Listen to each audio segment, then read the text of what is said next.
Im letzten Video habe ich ein Beet von Unkraut befreit und Begrenzungsplatten ausgegraben. In diesem Video bekommt das Beet seine finale Form. Ich baue eine Upcycling-Blumenspirale und pflanze die Blumenzwiebeln ein.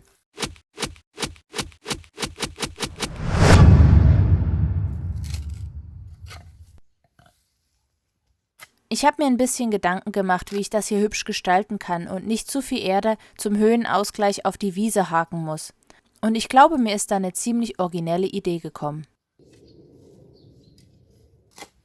Die alten Betonplatten, die wir anfangs aus dem Beet herausgenommen haben, eignen sich nämlich perfekt, um eine Art Blumenspirale nach oben zu bauen. Und im Handumdrehen ist der Graben dafür ausgehoben und die Platten können eingepasst werden. Immer ein bisschen schräg, weil die Erde wieder nach außen drückt.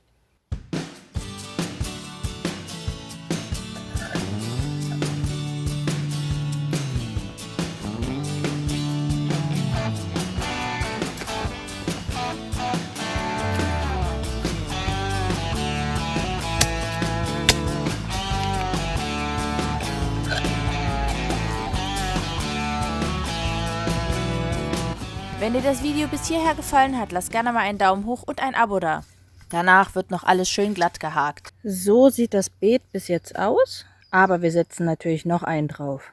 Und zwar direkt hier. Moment, ich muss da mal eben was klären. So, hier, alles ab.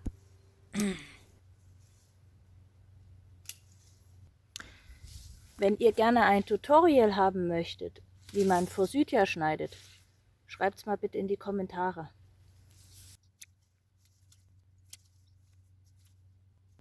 So, wo war ich stehen geblieben?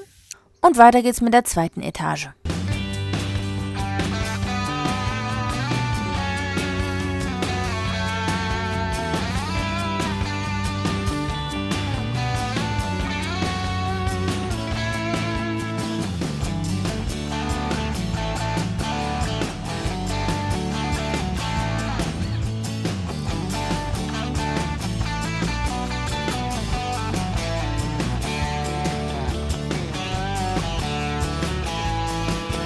Gut, die beiden Plateaus gewinnen jetzt keinen Schönheitspreis, aber sie erfüllen ihren Zweck.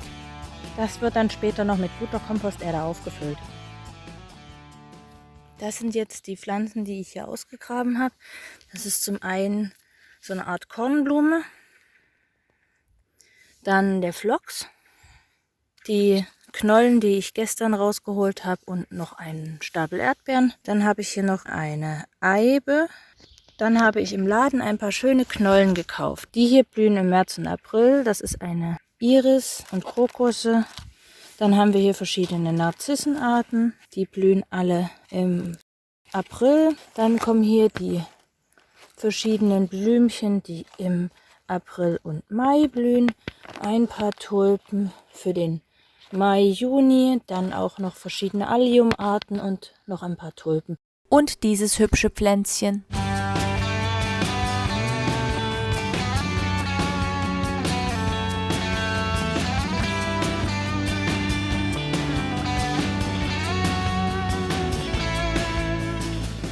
Wir haben ein kleines Rotkehlchen, das seit Jahren immer wieder unsere Nähe sucht. In frisch umgegrabener Erde sucht es nach Würmern und Insekten.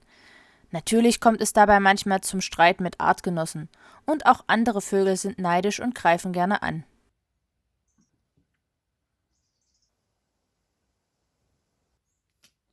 Und jetzt müssen die geretteten Pflanzen, die ich ausgegraben habe, wieder in die Erde.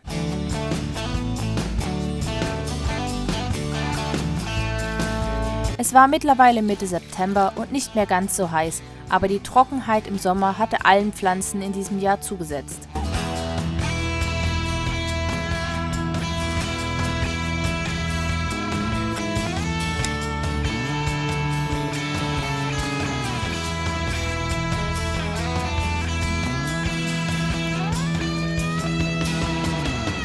Und die kleine Eibe noch.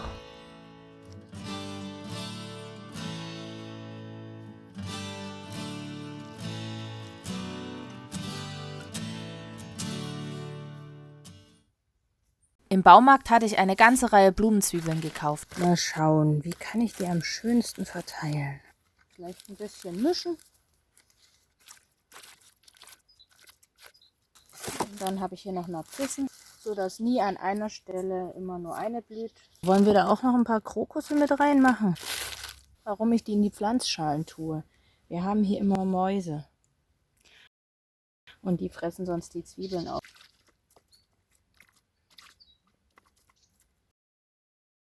Meine Güte, wie viele Pflanzen habe ich hier gekauft. Jetzt pflanzen wir erstmal die paar Schalen ein. Alles für die Bienchen.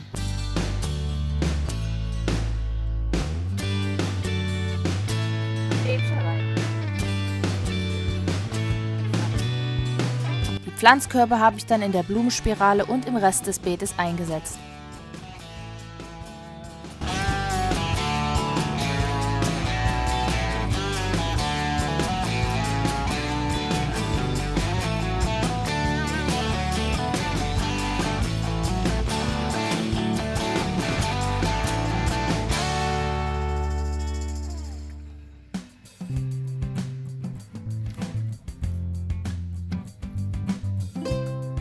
Alle anderen Zwiebeln habe ich ebenfalls in die Erde gebracht.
Im hinteren Bereich des Beetes hatte ich noch nicht alles ausgegraben.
Nachdem auch dieser Beetteil unkrautfrei war, setzte ich meine Zusatzpflanzkörbe ein.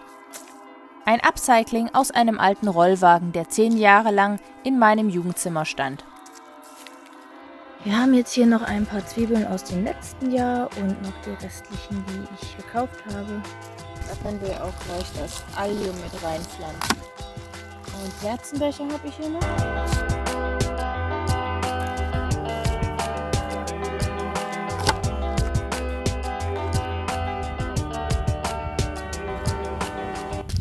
Und hier habe ich noch eine Tüte Narzissen, da kommen auch noch ein paar aufs Beet.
Dann säte ich noch ein paar Ringelblumensamen aus.